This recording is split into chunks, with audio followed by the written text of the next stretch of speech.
আলাইকুম। এই মুহূর্তে আমরা আছি ঢাকার মেট্রো রেলের একটি স্টেশনে। আমরা আসলে আপনাদেরকে আজকে দেখাবো যে আমাদের দেশে বর্তমানে যে পরিস্থিতি, এই পরিস্থিতিতে যে ইন্ডিয়ান বা আপনার হচ্ছে গভর্নমেন্ট বা ইন্ডিয়া থেকে কলকাতার বা পশ্চিমবঙ্গের যে মিডিয়াগুলো রয়েছে তারা আসলে যেরকমটা বলে, তা আমরা আসলে সেটি আজকে চারপাশে দেখাবো যে এখানে দেখেন সবাই সুন্দরভাবে যাচ্ছে, কোনো সমস্যা হচ্ছে না, কোনো প্রবলেম হচ্ছে না।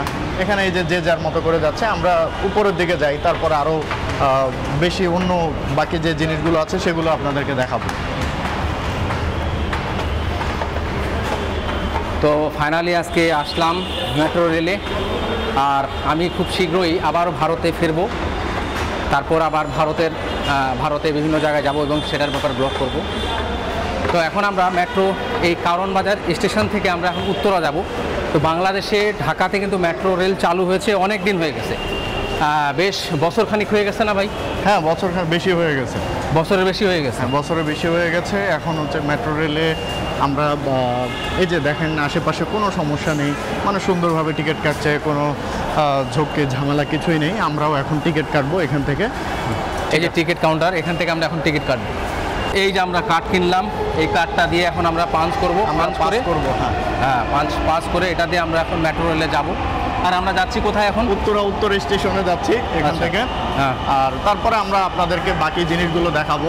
যে আমরা শুধু কেন আপনাদেরকে এগুলো দেখাচ্ছি, যে দেখানোর কারণ হচ্ছে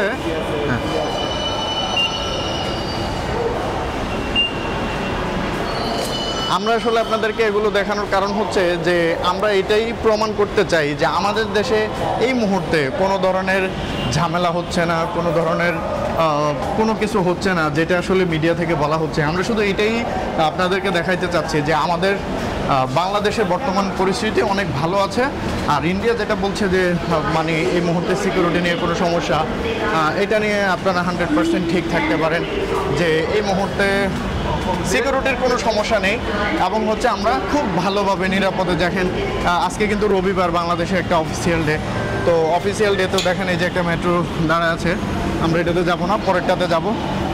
এটা চলে যাচ্ছে।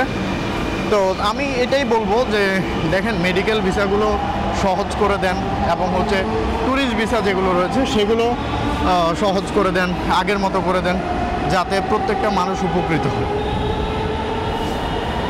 আর একটা বিষয় হলো যে সম্প্রতি ভারতের প্রধানমন্ত্রী, বাংলাদেশের প্রধান উপদেষ্টা ডক্টর মোহাম্মদ ইউনূস থাইল্যান্ডে বৈঠক করছে। সেই বৈঠকে 40 মিনিটের মতো আলোচনা হয়েছে, তবে সব আলোচনা এখনও প্রকাশ পায়নি। মিডিয়া এখন পর্যন্ত যেসব আলোচনা দেখাইছে বা বলছে এখনও পরিষ্কার হয়নি। আর এটা জানতে পারছি যে এখনও ভিসা নিয়ে কোনো আলোচনা হয়নি সম্ভব। হ্যাঁ, এখনও পর্যন্ত কোনো আলোচনা হয়নি, কারণ দুই দেশের মধ্যে যে সমস্যাগুলো আছে এই সমস্যার সমাধান তারা আগে করবে, তারপরে ভিসার ব্যাপারে হয়তো আলোচনা হবে। তবে ভিসার ব্যাপারে আলোচনা না হওয়ায় আমরা যারা সাধারণ ভ্রমণ পিপাসু তারা মানে হতবাক এবং হতাশ।